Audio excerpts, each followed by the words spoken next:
Hello everybody, welcome back. Omega Given here. Today we're going to do a tutorial on how to add Battlenet to your Steam library. That way you can be able to open Battlenet Games through Steam. Well, kind of. But it will work so that you can be able to do it through, say, Steam Link, which I have right here set up with one of my extra phones.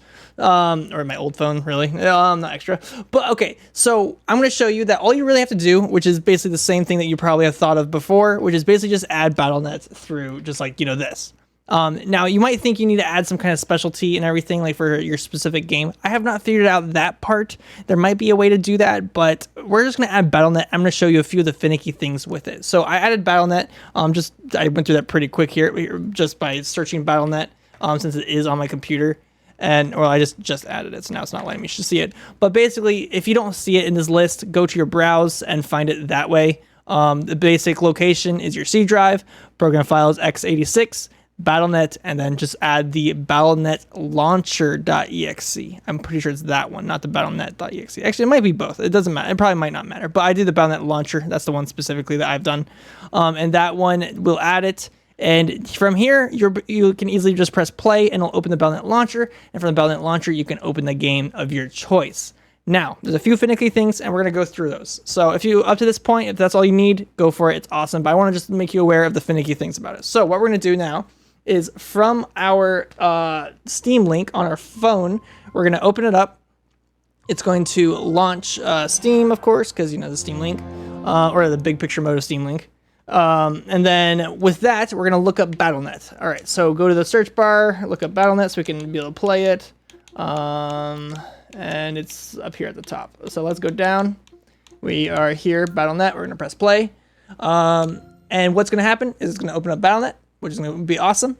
And then from here, we're going to see that we can, with our finger, be able to, navigate this menu as if it was a mouse. I'm going to save Diablo 4. I'm going to press play. And it will work, which is awesome. This is exactly what we want. There's a couple things to keep in mind, though, because you're going to probably notice them. And the downfalls of this. This game does work as is. It's going to be awesome. We can basically, for one, get our mouse off the screen a little bit. But it's going to connect. It's going to be awesome. I'll even show you that it works once it connects. If it connects, hopefully. This is like my 5th take of this, so hopefully it works fine without any issues. All right, so we got this.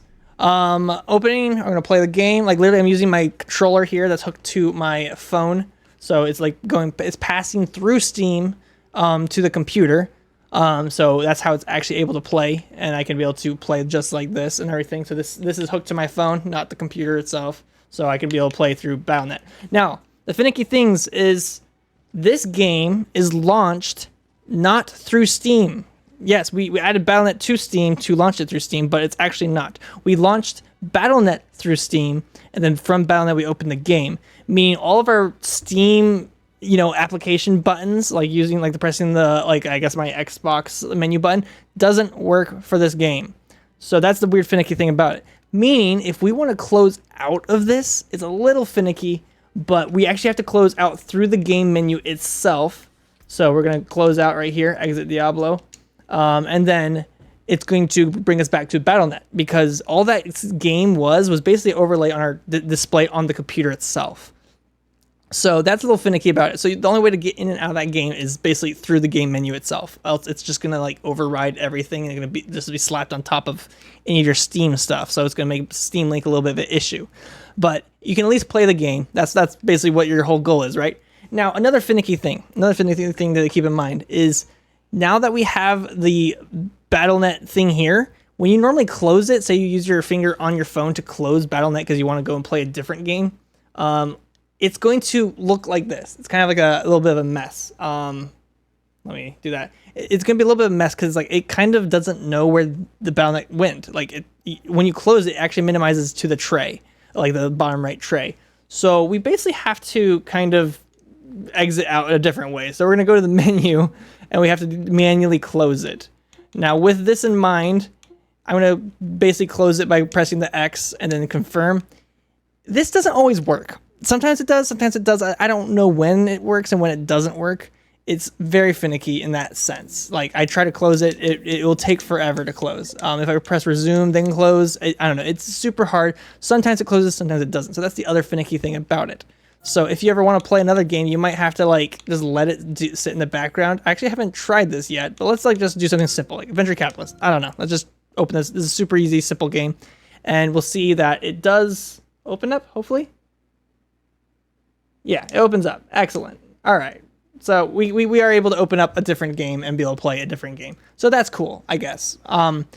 Even though that's minimized to the tray. But in order to get back into Battlenet and resume and play again, you basically have to go back to your computer to fix that whole issue because it still thinks that it's open, but minimized to the tray, so Steam doesn't know what it's doing. So that's like the one finicky thing I just wanted to show you.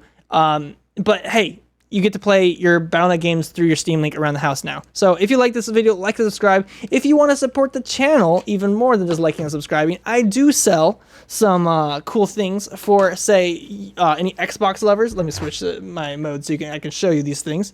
So I have these things, which I haven't listed as of making this video, but I want to start selling these. Basically, it just attaches right onto your Xbox controller that you can put your phone in, which is super awesome if you're a person like me that likes to play Steam Link all the time.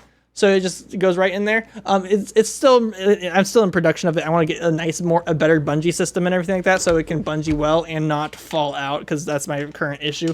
But hopefully I'll have all those issues solved, and you can be able to go order that on my Etsy page. Another thing is I sell these little Xbox joystick locks. All these things do is you slide them into the joystick, press down, and it's basically locked. It can't move.